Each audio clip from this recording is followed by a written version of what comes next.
శ్రీను వీడియోలో Padma current of చేయడం కనిపించడంతో ఇక దాని గురించి పద్మని నిలదీస్తాడు. చారుని కరెంట్ ఆపమని చెప్పిందిరా, నాకేం తెలీదు అని చెప్పి పద్మ అంటూ ఉంటే, అయితే ఒకసారి చారుని రమ్మని చెప్పు అని శ్రీను అంటూ ఉంటాడు. ఇక పద్మ చారుని పిలవడం కోసం అని చెప్పి చారు దగ్గరికి వచ్చి, ఓసై చారు, శ్రీనుగాడు నేను పిలుస్తున్నాడు. గుడిలో నాటకం జరిగినప్పుడు నేను కరెంటు తీసేశాను కదా, అది వాడికి తెలిసిపోయింది, అందుకే ఆ విషయం గురించి అడగడానికి రమ్మంటున్నాడు అని చెప్పి పద్మ చారుకి చెబుతూ ఉంటే, ఇకప్పుడు చారు, చూడు ఎలాగైనా సరే బావకి నేనే ఆద్యను మంటల్లో తోసేశానని ఎట్టి పరిస్థితుల్లోనూ నిజం తెలియకూడదు. ఒకవేళ బావకు కనుక నిజం తెలిస్తే అప్పుడు మనమిద్దరం కలిసే ఆ పని చేశామని నిన్ను కూడా నేను ఇరికిస్తాను అని చెప్పి చారు పద్మని బెదిరిస్తూ ఉంటుంది.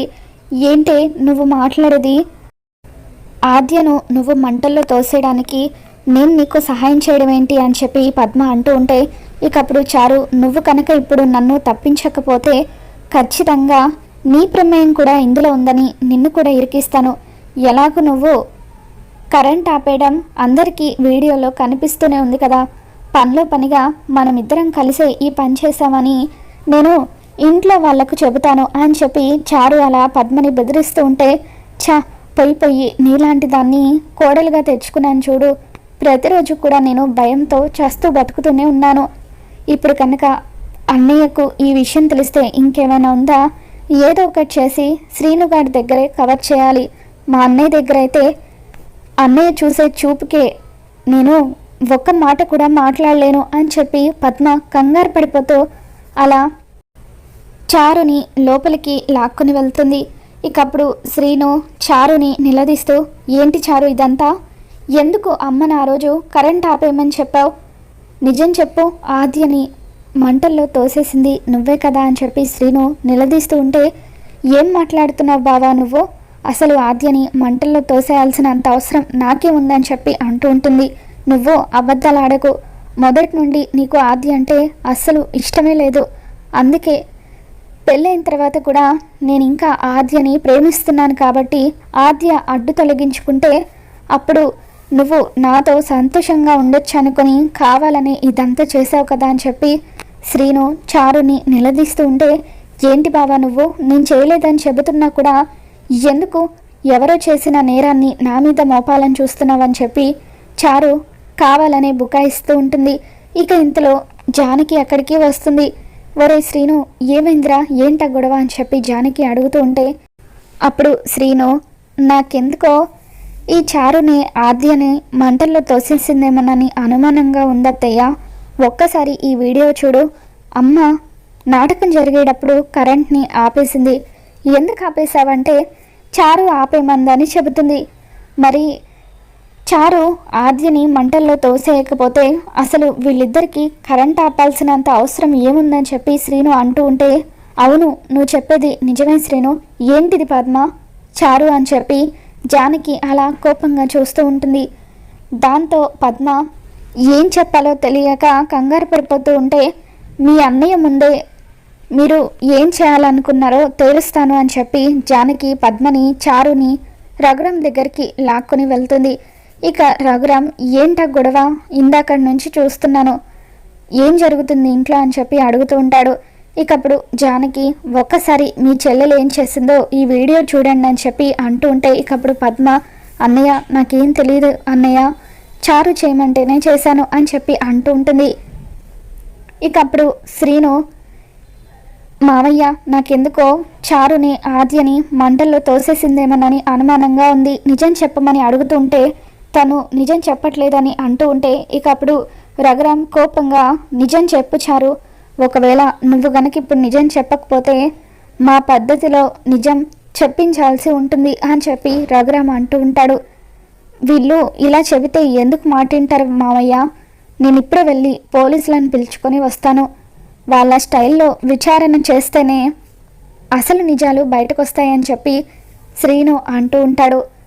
ఇక ఇంతలో చారు, బావ ఒక్క నిమిషం ఆగు అంటూ, దయచేసి అందరూ నన్ను క్షమించాలి, నేను శ్రీను బావని ఎలాగైనా సరే సొంతం చేసుకోవాలని చెప్పి ఆద్యని మంటల్లో తోసేశాను, కానీ తనని చంపాలని ఇదంతా చేయలేదు, తనని గాయపడేలాగా చేయడం కోసమే ఇదంతా చేశాను అని చెప్పి ఇక అలా చారు అంటూ ఉంటుంది.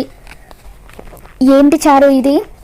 అన్యాయంగా నీ వల్ల ఒక నిండు ప్రాణం పొయ్యి ఉండేది, దేవుడి దయ వల్ల ఆద్య బ్రతికింది కాబట్టి సరిపోయింది, అయినా ఒక ఆడపిల్ల మీద మరీ చంపాలనుకున్నంత పగ పెంచుకుంటావా అంటూ రఘురామ్ ఇంకొక క్షణం కూడా నీలాంటి హంతకురాలు నా ఇంట్లో ఉండడానికి వీల్లేదు అని చెప్పి అంటుంటాడు.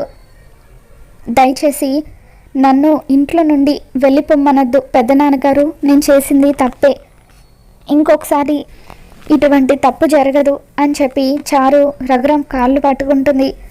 ఇక అప్పుడు రఘురామ్, నువ్వు చేసింది చిన్న తప్పు కాదు క్షమించడానికి, ఒక నిండు ప్రాణాన్ని తీయాలనుకున్నావు, ఒక హంతకురాలివి అని చెప్పి, నీలాంటి హంతకురాలు ఈ ఇంటి కోడలుగా ఉండటానికి కూడా వీల్లేదు అని చెప్పి మర్యాదగా ఇంట్లో నుండి వెళ్ళిపో, లేదంటే పోలీసులకు పట్టించాల్సి ఉంటుంది, నీకు శ్రీనుకి ఈ క్షణం నుండి విడాకులు అయిపోయినట్లే అని చెప్పి రఘురామ్, ఒరే శ్రీను, వెంటనే మనకు తెలిసిన లాయర్తో మాట్లాడు, విడాకుల నోటీసులను పంపిద్దామని చెప్పి రఘురామ్ అనగానే ఇక శ్రీను అలాగే మామయ్య అని చెప్పి అంటూ ఉంటాడు. ఛీ, నీ మొహం చూడాలంటేనే కూడా అసహ్యంగా ఉంది, మర్యాదగా ఇక్కడి నుండి వెళ్ళిపో అని చెప్పి శ్రీను అలా చారుని బయటకు గెంటేస్తాడు. మరోవైపు రామ గదిలో కూర్చొని ఇక శౌర్య గురించే ఆలోచిస్తూ ఏడుస్తూ ఉంటుంది. నా వల్ల నాన్నగారి పరువు పోయింది, ఊర్లో పెద్ద మనిషిగా ఉండే నాన్నగారు ఇప్పుడు నా వల్ల తలెత్తుకోలేని పరిస్థితి ఏర్పడిందని చెప్పి అలా రామ బాధపడుతుంటే ఇక అప్పుడు ఆద్య రామ దగ్గరికి వచ్చి, నువ్వు ప్రశాంత్తో పెళ్ళికి ఒప్పుకొని తొందరపడ్డావు రామ, నిజ నిజాలు ఏంటో తెలుసుకునే వరకు ఆగాల్సింది అని చెప్పి ఆద్య అంటుంటే, ఇంకా తెలుసుకోవడానికి ఏముంది ఆద్య, కళ్ళ ముందు అన్ని సాక్ష్యాలు కనిపిస్తున్నాయి కదా అని చెప్పి రామ అంటుంటే, లేదు రామ, నువ్వు చూస్తుంది ఒకటి, అక్కడ జరిగేది మరొకటి అయి ఉండొచ్చు కదా, శౌర్య సార్ మీద నాకు నమ్మకం ఉంది, సార్ ఖచ్చితంగా తప్పు చేసి ఉండరు, సార్ని ఎవరు నమ్మినా నమ్మకపోయినా నేను నమ్ముతాను, సార్ నిజాయితీని నేను బయట పెడతాను అని చెప్పి ఆద్య శౌర్యను కలవడం కోసం అని చెప్పి శౌర్య దగ్గరికి వెళ్తుంది. నాలాంటి వాడి దగ్గరికి నువ్వెందుకు వచ్చావు ఆద్య, వద్దు వెళ్ళిపో అని చెప్పి శౌర్య అంటూ ఉంటాడు. సార్, నేను ఏం జరిగిందో నిజం తెలుసుకోవడానికి వచ్చాను, దయచేసి నాకైనా నిజం చెప్పండి సార్, ఖచ్చితంగా మీరు తప్పు చేసి ఉండరు, నాకు ఆ నమ్మకం ఉంది అని చెప్పి ఆద్య అంటూ ఉంటే, కళ్ళ ముందు అన్ని సాక్ష్యాలు కనిపిస్తూ ఉంటే ఇంకా నేను చెడ్డవాడిని కాకుండా మంచివాడిని ఎలా అవుతాను ఆద్య అని చెప్పి శౌర్య అంటూ ఉంటాడు. ఇకప్పుడు ఆద్య, లేదు సార్, మీరు ఏ పరిస్థితుల్లో అలా చెడ్డవాడు అవ్వాల్సి వచ్చిందో ఖచ్చితంగా నేను తెలుసుకుంటాను, మా దృష్టిలో ఆకాశం అంత ఎత్తుకి ఉన్నవాళ్ళు సడన్గా అలా పాతాళానికి పడిపోవడానికి కారణం ఏంటో మీరు చెప్పకపోయినా నేను తెలుసుకుంటాను, మీ నిజాయితీని అందరి ముందు నేను బయటపెడతాను అని చెప్పి ఆద్య అక్కడి నుండి వచ్చేస్తూ ఉంటుంది. కనీసం నీకైనా నా మీద నమ్మకం ఉన్నందుకు థ్యాంక్స్ ఆద్య అని చెప్పి శౌర్య లోపల బాధపడిపోతూ ఉంటాడు. ఆద్య శ్రీను దగ్గరికి వచ్చిన తర్వాత శ్రీనుకి జరిగిందంతా కూడా చెబుతుంది. శౌర్య సార్ గురించి నాకు బాగా తెలుసు శ్రీను, ఖచ్చితంగా ఆయన తప్పు చేసి ఉండరు, మనమే రామలక్ష్మి సమస్యకు ఒక పరిష్కారం కనుక్కోవాలి, మన ప్రేమ ఎలాగో గెలవలేకపోయింది, కనీసం రామలక్ష్మి ప్రేమైనా మనం దగ్గరుండి గెలిపించాలి అని చెప్పి ఆద్య శ్రీనుకి చెబుతూ ఉంటే, ఇక అప్పుడు శ్రీను ఖచ్చితంగా ఆద్య నేను నీకు సహాయం చేస్తాను అని చెప్పి శ్రీను ఆద్యకి చెబుతూ ఉంటాడు. ఇక ఆ తర్వాత శ్రీను గుడిలో నాటకం జరుగుతున్నప్పుడు వీడియో తీసిన అతని దగ్గరికి వెళ్ళి మొత్తం వీడియో కావాలని చెప్పి ఇక ఆ వీడియో అంతా కూడా చూస్తూ ఉంటాడు. ఇక అప్పుడు పానకంలో ప్రశాంత్ మత్తు మందు కలపడం కనిపిస్తుంది. ఇక అలా ప్రశాంత్ మత్తు మందు కలిపాడని తెలుసుకున్న శ్రీను ఆద్యకు ఆ విషయం చెబుతాడు. నాకెందుకో ప్రశాంత్ మీదే అనుమానంగా ఉంది అని చెప్పి ఆద్య శ్రీనుకి చెబుతూ ఉంటుంది.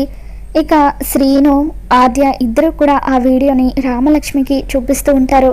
చూసావా రామ, ఆ రోజు శౌర్య సార్ నీకు మత్తు మందు ఇచ్చారని నువ్వు అనుకుంటున్నావు, కానీ నిజానికి ఆ మత్తు మందుని పానకంలో కలిపింది మరెవరో కాదు, ప్రశాంత్. ప్రశాంతే ఇదంతా చేశాడు, నిజం తెలియక నువ్వు అనవసరంగా శౌర్య సార్ని అపార్థం చేసుకున్నావు అని చెప్పి ఇక అలా ఆద్య శౌర్య నిజాయితీని రామలక్ష్మి ముందు నిరూపించగానే ఇక రామలక్ష్మి తప్పు చేశానంటూ ఇక కుమిలి కుమిలి ఏడుస్తూ ఉంటుంది. ఇప్పుడే నేను శౌర్య సార్ని కలవాలి, కలిసి ఆయనకు క్షమాపణలు చెప్పుకోవాలి, అందరూ అన్న మాటలకు ఆయన ఎంత బాధపడ్డారో ఏంటో అని చెప్పి రామలక్ష్మి శౌర్య దగ్గరికి పరిగెత్తుకుంటూ వెళ్తూ ఉంటుంది. మరి ఈ వీడియో మీకు నచ్చినట్లయితే తప్పకుండా లైక్ చేయండి.